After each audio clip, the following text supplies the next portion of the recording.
Hello boss, నేను మీ రాజు travels. ఈరోజు మన వీడియోలో అయ్యప్ప స్వామి వారి గురించి క్లియర్గా ఎక్స్ప్లెయిన్ చేయడం జరిగింది. నా వీడియో మీకు నచ్చినట్లయితే సబ్స్క్రైబ్ చేయండి, షేర్ చేయండి. అసలు అయ్యప్ప స్వామి వారు ఎవరి వల్ల జన్మించారు, వారి తల్లిదండ్రులు ఎవరు, ఆయన జీవిత చరిత్ర అనేది చూద్దాం. అయ్యప్పన్ లేదా అయ్యప్ప దక్షిణ భారతదేశంలోనే ప్రసిద్ధి చెందిన హిందూ దేవుడు. అయ్యప్ప మహాశివుడు మరియు విష్ణుమూర్తి కలయికతో జన్మించాడు. విష్ణుమూర్తి స్త్రీ అవతారం అనగా మోహిని అవతారం ఎత్తగా, పరమశివుడు వీరి కలయికతో పుట్టిన బిడ్డే అయ్యప్ప స్వామి.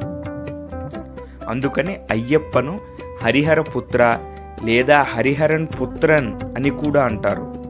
దాని అసలే అర్థం హరి లేదా విష్ణువు మరియు హరన్ లేదా శివుడు కొడుకు అని అర్థం.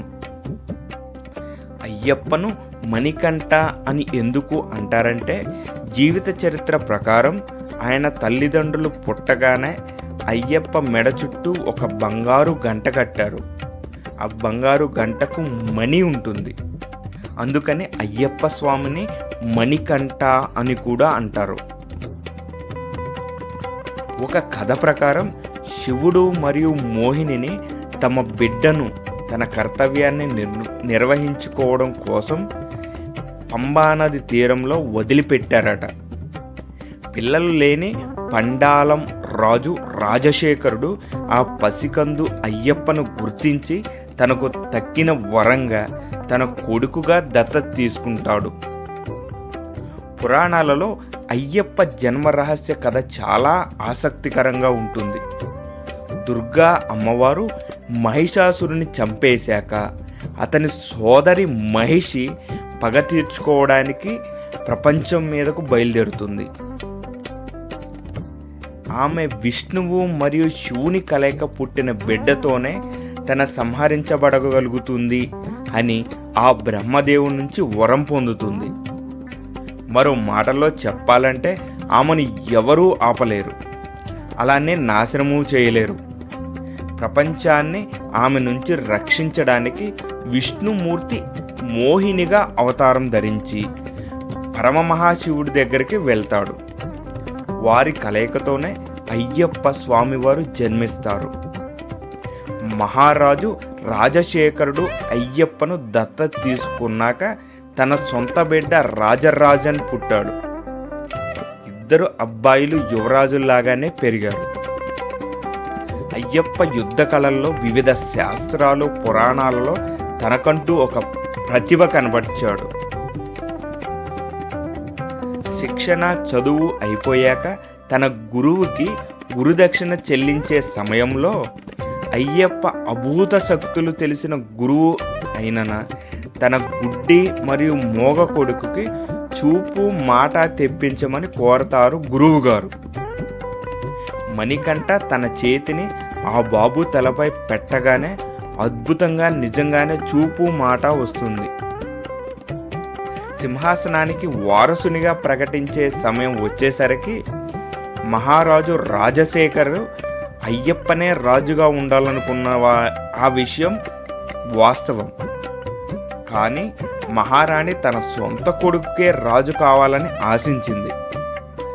అందుకని దివాను అంటే మంత్రి మరియు వైద్యుడితో కలిసి మణికంఠను చంపే పథకాన్ని వేసిందట. అనారోగ్యం నాటకంలో భాగంగా మహారాణి తన వైద్యుడు అసాధ్యమైన చిట్కా చెప్పేట్లు చేసింది.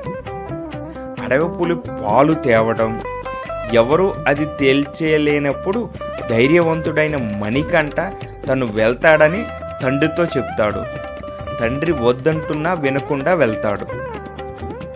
వెళ్ళే దారిలో రాక్షసి మహిషిని ఎదుర్కొని పగున నదీ తీరంలో సంహరిస్తాడు. అలా ఆయన జీవిత లక్ష్యం పూర్తయింది. కానీ వెళ్ళాల్సిన దూరం చాలా ఉంది. అందుకని మణికంఠ అడవిలో పులిపాల కోసం ప్రవేశిస్తాడు. అక్కడేమైందో తెలుసా? పులితో పోరాడి గెలిచి దాని మీదనే ఊరేగుతూ భగవంతునిగా ఆ రాజ్యానికి తిరిగి వస్తాడు. మహారాజుకి తన కొడుకుపై మహారాణి చేసిన కుట్ర తెలుస్తుంది. మణికంఠను క్షమించమని అర్థిస్తూ మణికంఠ మహారాజుగా తన జీవిత లక్ష్యం పూర్తయినందున స్వర్గానికి తిరిగి వెళ్ళవలసి ఉందని తెలిపాడు. మహారాజుని శబరి కొండపై తన చిన్న జీవితాన్ని గుర్తుగా ఒక ఆలయం నిర్మించమని కోరతాడు.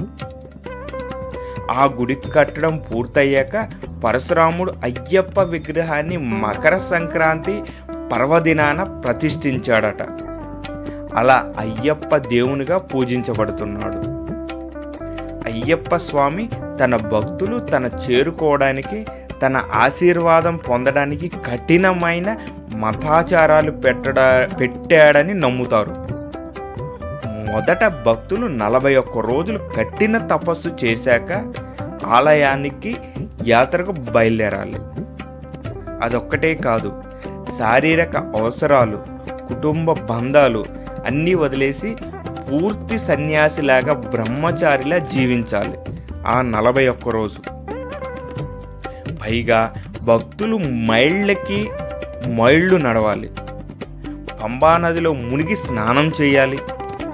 ఇక ఆఖరుకు ఏటవాలుగా జారుగా ఉండే 18 మెట్లను ఎక్కి శబరిమలై ఆలయానికి చేరుకోవాలి.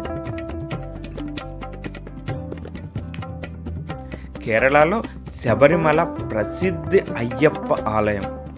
ప్రతి ఏడాది ఇక్కడికి 50 మిలియన్ల భక్తులు సందర్శించుకోవడానికి వస్తారు. దానివల్ల ప్రపంచంలోనే ప్రసిద్ధ తీర్థయాత్రల్లో ఒకటి శబరిమలైగా చెప్పుకోవచ్చు.